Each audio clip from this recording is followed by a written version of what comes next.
रमेश एक बेहतरीन बावर्ची था। वो अपना काम बहुत मेहनत से करता था, लेकिन फिर भी वह अपने परिवार के सभी सदस्यों का पेट नहीं भर पाता था। ऐसा इसलिए था क्योंकि रमेश का परिवार बहुत बड़ा था। परिवार में उसके बूढ़े माँ बाप, पत्नी और 3 बच्चे। इसके अलावा रमेश का बड़ा भाई राघव और उसके बीवी बच्चे भी साथ ही रहते थे। घर में कमाने वाला अकेला रमेश ही था, क्योंकि रमेश के पिता अपनी बीमारी के चलते बिस्तर पर और बड़ा भाई राघव एक नंबर का निकम्मा था। वे मैं रसोई की जगह खाली है, ढाबे में मालिक से मेरी अच्छी बनती है। मैं वहाँ आपकी बात करवा देता हूँ, आपको वहाँ ज़रूर काम मिल जाएगा। मैं तुझे रसोइया दिखाई दे रहा हूँ क्या? और वह भी उसे खड़ूस रामलाल के ढाबे पर। मुझे पता है ना, मेरा 36 का आंकड़ा है उससे। ओ भैया, ऐसा सोचोगे तो फिर मिल गई आपको नौकरी करने के किस्से में तो पैदा ही मालिक बना हुआ था। सुन मेरी बात, तू भी ये होटल में खाना बनाने का काम छोड़ और चल, दोनों भाई मिलकर नया ढाबा खोलते हैं। 2-4 कारीगर रख लेंगे जो सारा दिन खाना बनाएंगे और ग्राहकों को खिलाएंगे भी। अच्छा, और हम क्या करेंगे? नोट गिनती। और क्या? सच में रमेश, तू ना बड़ा ही बुद्धू है। भाई, मैं बुद्धू ही सही, भैया आपकी तरह फेंकू नहीं हूँ। नया ढाबा खोलने की बात करते हो, जरा ये तो बताओ, इसके लिए पैसे कहाँ से आएंगे? और कारीगर वो क्या मुफ्त में काम करेंगे हमारे लिए? और तू ही सबकी चिंता मत कर, मैंने सब सोच लिया है। और सच बताऊं तो नया ढाबा खोलने की तैयारी भी शुरू कर दी हूँ मैंने। क्या क्या क्या मतलब? मुझे सब माफ बताइए, साफ साफ बताइए। अरे, वो अपने गांव की जो पुश्तैनी ज़मीन थी ना, मैं उसका सौदा पक्का कर दिया है। अगले हफ्ते तक पूरे पैसे मिल जाएंगे। उसके बाद कागज़ की कार्रवाई बस। फिर समझ ले कि खुल गया अपना ढाबा। है रब्बा, ये क्या कर दिया भैया के एक वही ज़मीन तो थी अपने पास और आपने उसे भी बेच दिया। कम से कम एक बार मुझसे तो पूछ लेते। ओए तू चुप कर, ये मत भूल के बड़ा भाई हूँ मैं। कुछ ज़मीन का क्या करना है और क्या नहीं, ये मैं तय करूँगा, तू नहीं समझा? और हाँ, एक बात और सुन ले, हिस्सेदारी चाहिए। चुपचाप मेरी मदद करने आ जा, वरना एक फूटी कौड़ी नहीं मिलेगी तुझे। याद रख, सामने कोई रास्ता नहीं छोड़ा। मजबूर होकर उस राघव की बात माननी ही पड़ी और कुछ दिनों के अंदर दोनों भाई ने मिलकर नया ढाबा खोल लिया। हालांकि ज़मीन बेचकर सिर्फ ढाबा ही शुरू हो पाया। कारीगरों को नौकरी पर रखने लायक पैसे अब भी नहीं। कोई बात नहीं, हम मिलकर खाना बनाएंगे, आप देखना। अपना ढाबा बहुत अच्छा चलेगा, लेकिन दोनों अगर खाना बनाने में लग जाएंगे तो गल्ला और संभालेगा तू। अंदर का काम संभाल और मैं गल्ला संभालता हूँ। और ऐसा कर, गन्नों को भी बुला ले, घर में मेरी मदद कर देगी। रमेश ने तस्वीर को कुछ नहीं कहा और चुपचाप खाना बनाने लगा। उसकी पत्नी काम और उसके बच्चे भी उसकी मदद करने लगे। जैसे कि रमेश ने कहा था, उसने बड़े ही प्यार सीखना बनाया और अपने ग्राहकों को भरोसा खाने का स्वाद और रमेश का अच्छा बर्ताव लोगों को बहुत पसंद आ रहा था। वाकई बहुत बढ़िया है, कहीं कोई कमी नहीं है और बहुत ही बढ़िया। अब से जब भी यहाँ से गुजरेंगे, खाना आपके हाथों का खाएंगे। बाय गॉड, आपका हमेशा स्वागत है। बहुत ही कम समय में ढाबा बढ़िया चलने लगा। हालांकि इसके पीछे सिर्फ रमेश की मेहनत थी। उसका बड़ा भाई राघव तो सारा दिन गले पर बैठा सोचता रहता। रमेश को यह सब करता जरूर था, लेकिन उसने लड़ाई के डर से कभी कुछ नहीं कहा। फिर एक दिन बाबा बंद करते हैं ना? नहीं भैया, ज़्यादा अंधेरा नहीं हुआ। शहर से आखिरी बस आने वाली होगी। तो बस सीधे दिल्ली से आती है तो उसमें कई सवारी होगी, तो उन्हें खिलाकर ही चलेंगे। बकवास कर रहा है, मुझे तो बहुत नींद आ रही है। वैसे कर, मुझे घर के लिए खाना बंद दे, मैं तो जा रहा हूँ। तू आते रहना, अब आना हो। रमेश ऐसा ही करता है। राघव खाना लेकर घर चला जाता है। फिर थोड़ी देर में बस आने वाली थी। आखिर बस ढाबे पर आकर रुकती है, जिसका असल में रमेश इंतजार कर रहा था। बस से उतरकर काफी ग्राहक ढाबे पर खाना खाते हैं और फिर वापस बस में चढ़ जाते हैं। उनकी जाते ही रमेश ढाबा बंद करने लगता है। तभी एक बाबा अपने 2 चेलों के साथ रमेश के पास आते हैं और उससे कहते हैं, बेटा कुछ खिला दे हम भी लोगों को, भगवान तुझे इसका इनाम जरूर देगा।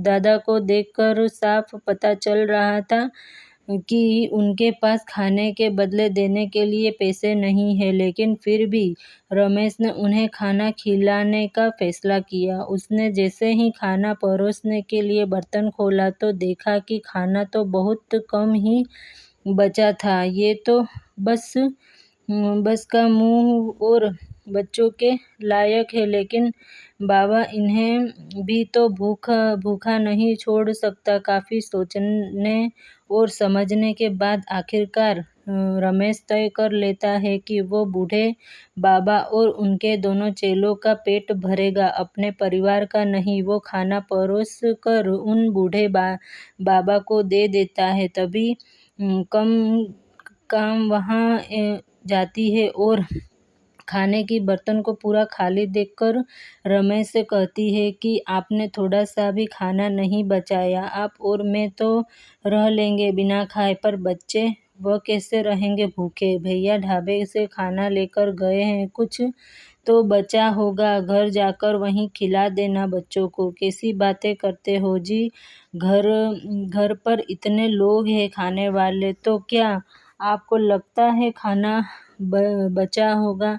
अब क्या करेंगे जी, बच्चे शाम से भूखे हैं, उन्हें क्या कहूँ मैं? तो मुँह की बात सुनकर रमेश को एहसास हुआ कि उससे वाकई गलती हो गई। उसे सारा खाना इस तरह खत्म नहीं करना चाहिए था, पर अब वो कुछ नहीं कर सकता था। फिर से कुछ पकाने के लिए राशन नहीं था और रात भी हो चुकी थी, इसलिए बाजार से राशन लाना भी मुमकिन नहीं था। अपने बच्चों के भूखे चेहरे के बारे में सोचकर रमेश की आंखों में आंसू आ गए। पासी बैठी बूढ़े बाबा रमेश का दिया हुआ खाना खाते हुए सब कुछ सन और देख रहे। खाना खत्म करने के बाद वह रमेश के पास गए और उससे बोले, उदास मत हो, तुम्हें अपनी नेकी का इनाम जरूर मिलेगा। इतना कहकर बाबा ने रमेश के खाना पकाने वाले बर्तन पर अपना हाथ रखा और कुछ मंत्र पढ़ने लगे। फिर उन्होंने रमेश बर्तन पर हाथ रखने को कहा।